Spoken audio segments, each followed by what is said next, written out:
hari ini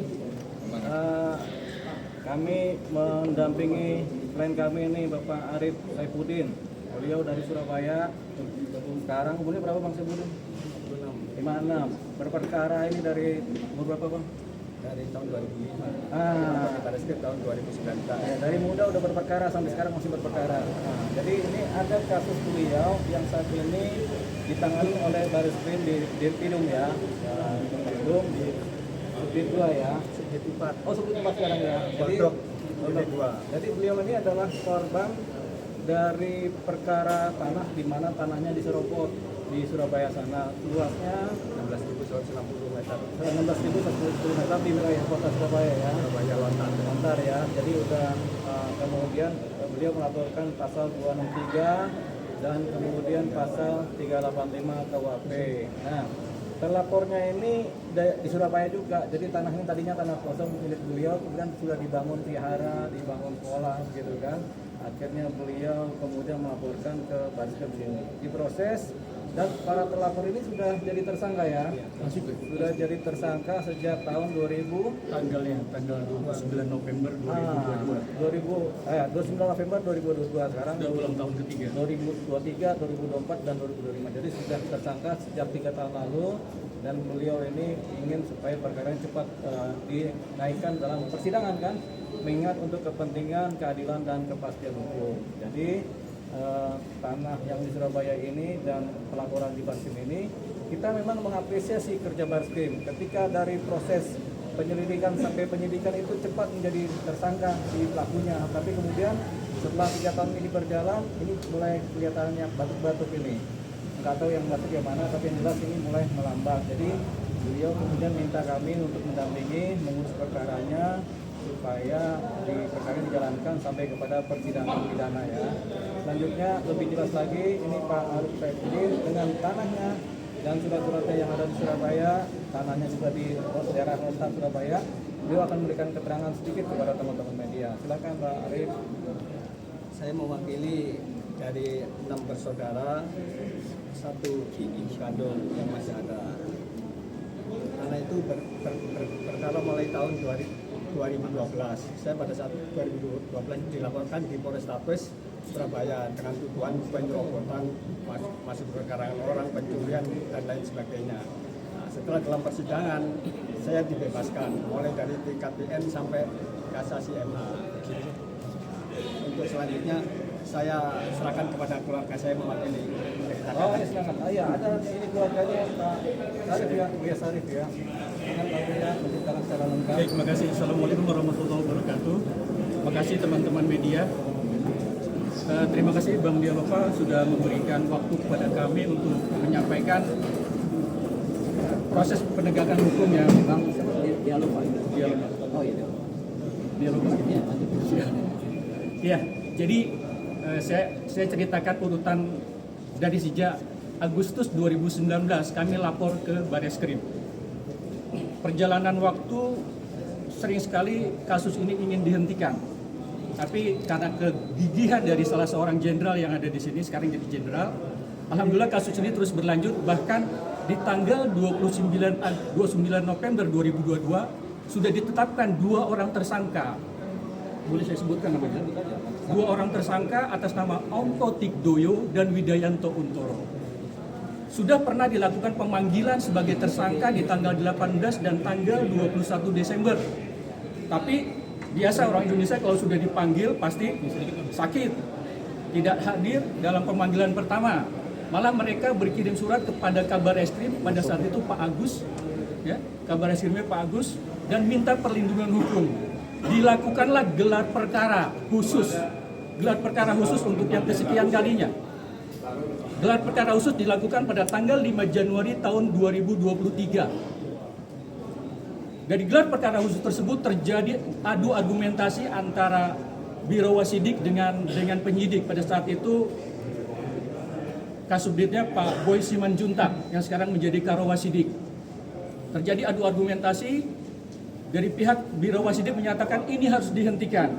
Tapi dari Pak Boy Simanjuntak sebagai Kasubdit yang mentersangkakan kedua orang itu menyatakan tidak mungkin ini dihentikan karena kami sudah banyak sekali punya barang bukti. Demikian kata Pak Boy. Akhirnya disepakati 5 Januari 2023 itu disepakati pendalaman kasus. Kasus tidak dihentikan tapi didalami. Dilakukanlah pendalaman kasus oleh teman-teman di penyidik di Direktorat Tindak Pidana Umum. Sayangnya pada saat itu Pak Boy pindah, ya kan? Pak Boy sudah pindah, digantikan oleh Kombes Burkan. Dilakukan pendalaman dari tanggal 5 Januari 2023 sampai dengan tanggal 17 Oktober 2024. Hasilnya apa? Ternyata kembali mereka melakukan gelar perkara internal di Direktorat Tindak Pidana Umum yang menyatakan bahwa kasus ini harus dihentikan. 2 kali rencana akan dihentikan. Yang kemudian kami datangi, akhirnya SP3 itu tidak pernah keluar. Jadi mereka sudah buat kesimpulan dalam gelar perkara internal bahwa kasus ini harus dihentikan. Tapi ketika kami datangi, sampai hari ini mereka tidak berani mengeluarkan SP3 itu. Akhirnya yang terjadi, kami sudah datangi Pak Wahyu ya, sebagai Kabar Reskrim, dan kami curhat sama beliau dan beliau katakan kasus ini tolong teman-teman di Direktorat Tindak Pidana Umum lakukan pendalaman lagi. Kasus ini tidak boleh dihentikan. Akhirnya terjadi lagi gelar perkara. Gelar perkara terakhir yang kami hadapi, gelar perkara khusus yang kesekian kalinya di tanggal 19 Maret 2025. Apa kesimpulan dari gelar perkara khusus itu? Ternyata sama. Kasus ini harus dihentikan tanpa alasan yang jelas. Bang Dialopa sudah bawa ya barang bukti yang cukup banyak ya Bang ya. Saya sudah komunikasi sama Abang dan dia menyatakan bahwa ini pidana umum ya. Jelas ya, ada pidana di sana. Apa alasan Direktorat Tindak Pidana Umum menghentikan kasus ini? Tidak ada alasan. Ya. Nah, yang terakhir kami mendapatkan informasi bahwa benar kasus ini akan dihentikan. Hari ini sebagai informasi buat teman-teman pers semua, hari ini mereka sedang melakukan gelar perkara untuk kembali menghentikan kasus ini. Ya. Di Bareskrim, di Direktorat Tindak Pidana Umum, mereka kembali melakukan gelar perkara internal tidak melibatkan Biro Wasidik. Kami hanya berharap ya mungkin di sini ada Kabar Reskrim baru ya Bang ya, Pak Sahar ya.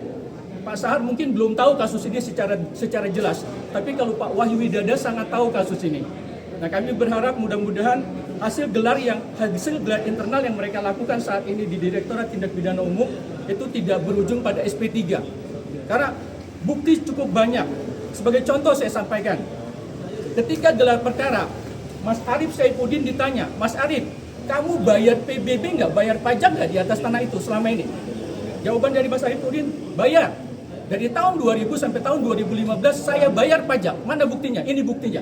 Mas Arief Saifuddin bisa membuktikan dia bayar PBB, bayar pajak di atas tanah itu. Yang terjadi sebaliknya, lawannya ditanya, Pak Ongko dan Pak Untoro bayar pajak nggak di atas tanah itu? Bapak dan Ibu sekalian, teman-teman pers, mereka sama sekali tidak pernah bayar pajak di atas tanah itu. Bagaimana bisa terbit 11 sertifikat? Ya, terbit 12 sertifikat di atas tanah itu yang sama sekali tidak punya PBB. Silakan nanti dicek. Ya. Mereka sama sekali tidak punya PBB. Yang utama lagi, di atas tanah itu pada tahun 2005 tanah itu kosong. Sekarang sudah ada Vihara Damajaya, itu vihara terbesar di Surabaya. Ya, yang kedua ada Meta School. Nah, yang lucu lagi, kami mendapatkan data izin mendirikan bangunan Meta School itu keluarnya bukan di atas tanah kami. Keluarnya kalau di Surabaya itu di Jalan Puncak Sambisari 1 nomor 35. Sementara tanah kami di Jalan Bulu Jaya 5 nomor 19. Dari beberapa kondisi itu ya sudah sangat jelas bahwa mereka ini dibantu oleh lurah, ya, oleh 2 orang lurah, 2 orang pegawai kelurahan, lalu dibantu oleh 2 orang notaris, dibantu oleh 4 orang pegawai BPN. Sebenarnya Bareskrim sudah punya 11 calon tersangka. Ya. Kami juga sudah pegang hasil lab forensik.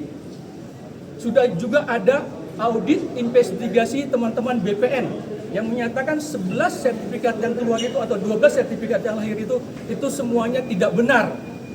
Dengan berbagai macam alat bukti atau barang bukti ya, karena belum ke pengadilan, dengan berbagai macam barang bukti yang kami miliki, kasus ini masih berusaha dihentikan.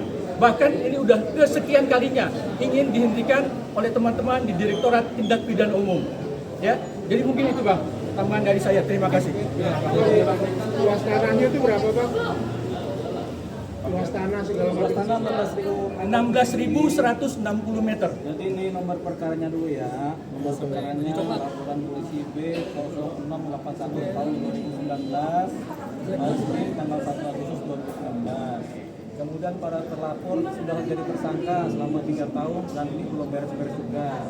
Nah, kalau menurut kabar dari keluarga bahwasanya perkara ini kemungkinan mau dihentikan. Tapi kita bilang nih coba dulu lah ini diproses ini supaya perkara ini tetap diproses sampai ke persidangan. Jangan sampai timbul ketidakadilan bagi korban. Kedua terlapor ini backgroundnya siapa? Apa ya?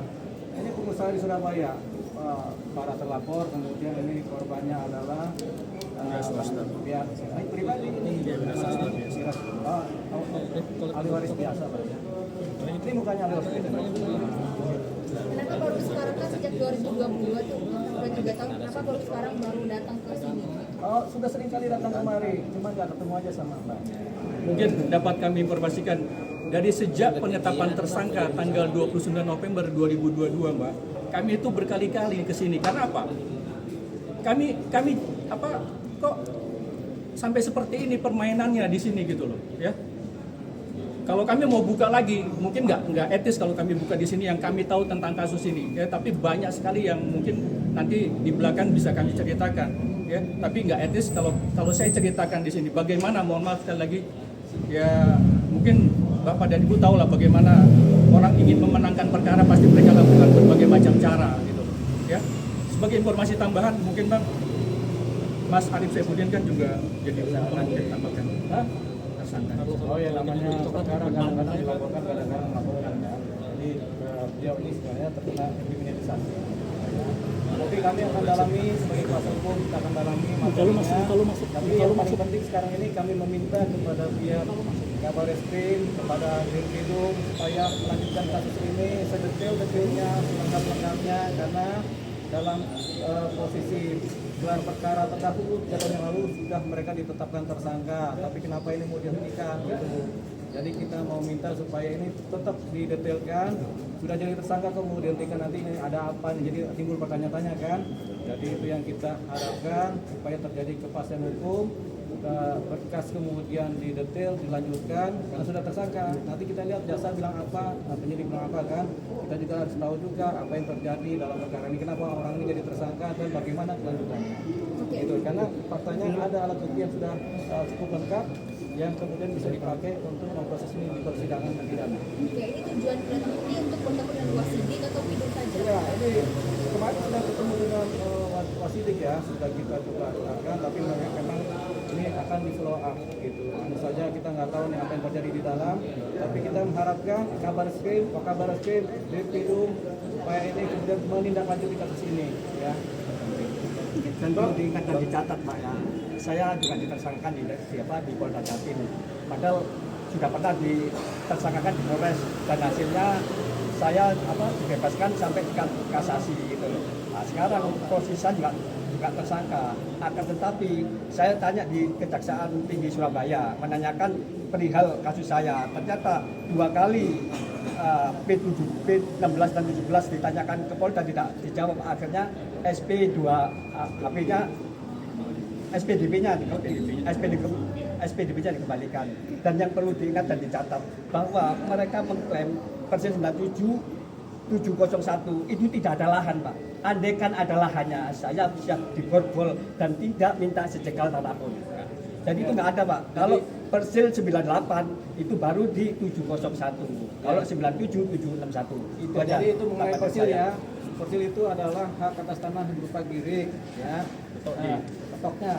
Namanya petok kalau di Surabaya. Surabaya sini giri ya. Kalau di sini apa Girik, ya? girik, betul. Girik. Iya, Pak. Jadi karena posisinya begitu, jadi tanah Bapak ini berupa girik yang sudah pasti letaknya di sana. Tapi terlapor ini tanahnya bukan di situ, giriknya bukan di situ juga secara buku besar desa, sehingga timbullah yang namanya persoalan tersangkaan dari Barreskrim. Tapi kita harapkan supaya Barreskrim Mabes Polri bekerja baik prosedural, kemudian menyelesaikan persoalan ini karena sudah jadi tersangka ya, jangan sampai tiba-tiba SP3. Ini agak berbahaya kalau tiba-tiba sudah tersangka SP3, kita timbul pertanyaan cuma satu, ada apa ini? Bang, nilai tanahnya berapa itu bang? Nah, ini belum dalam posisi dihentikan. Alasan dari pihak baik penyidik maupun dari penyidik itu kan ada beberapa kali alasan sebenarnya sebaiknya menghentikan. Ya, kalau dari Wasili membantu ya, karena memang perkara ini sudah tersangka, jadi tidak mungkin dihentikan dulu kan sampai ke persidangan nanti kan. Jadi cuman kita nggak tahu alasannya apa sih. Nah, karena ada alasannya sifatnya material, ada alasannya sifatnya formil, dan ada alasannya sifatnya informal. Nah, jadi kita harapkan alasan material ini terpenuhi supaya ini dilanjutkan, alasan formil juga terpenuhi, dan kita nggak tahu alasan informalnya apa seperti itu. Apa yang terjadi di belakang layar, ini yang kita mau tanyakan tadi. Bang, nilai tanahnya itu berapa bang? Nilai tanahnya sekarang udah sekitar 200 miliar. Nah, mungkin kalau tahun depan tambah lagi. Gitu. Karena harga tanah selalu naik. Berarti kerugian yang kasus ini 200 miliar? Ya, 200 Atau ada plus-plusnya? Ya, 1 miliar. Oke. Terima kasih. Tidak ditahan Pak, para tersangka itu sakit stok Iya, karena mereka katanya sakit jadi ditahan. Dan tidak diperiksa. Tidak jelas mas. Dan tidak diperiksa Alasan untuk yang kedua kalinya kan alasan harusnya tidak ditahan tidak jelas. harusnya diperiksa dan dipanggil panggilan yang kedua. Itu harapan saya Pak. Kalau sesuai aturan seharusnya 18 Desember dan 21 Desember pemanggilan pertama, harusnya 2 minggu kemudian pemanggilan kedua, tapi itu tidak pernah dilakukan. Sampai hari ini tidak pernah dilakukan pemanggilan kedua. Tentunya. Mana yang punya? Kalau ada ini, misalnya kata dia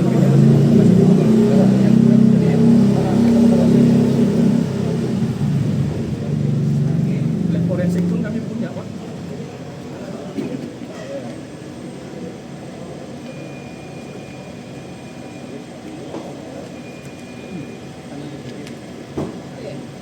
ini ada nggak apa-apa, ini ada SPDP kan? Bukan. Ini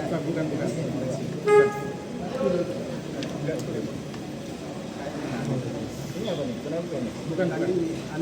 Bukan lab forensik tadi ada di sini sama. Kan sudah diberikan sama Bang. Oh, ini kita terima nih. Tapi ya emang itu nomor LP-nya ya 0681 ini ada nomor.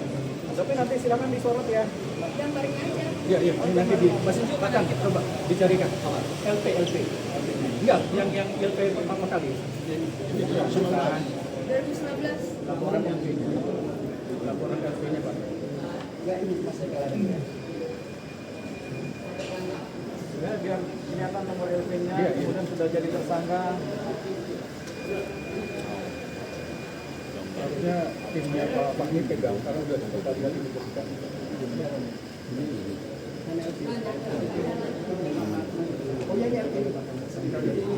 Oh ya, jadi begini, ini adalah Bang, kamera bang, Kamera sini bang. ini waktu melapor biasanya sifatnya dumas ya, sifatnya tanda terima laporan. Nanti LP-nya tersendiri. Tapi ini tanda terima laporan dulu, ya. Bang boleh kesini bang. Ya, Bang lihat metro bang sini bang. oke. Nah, Bang Dio.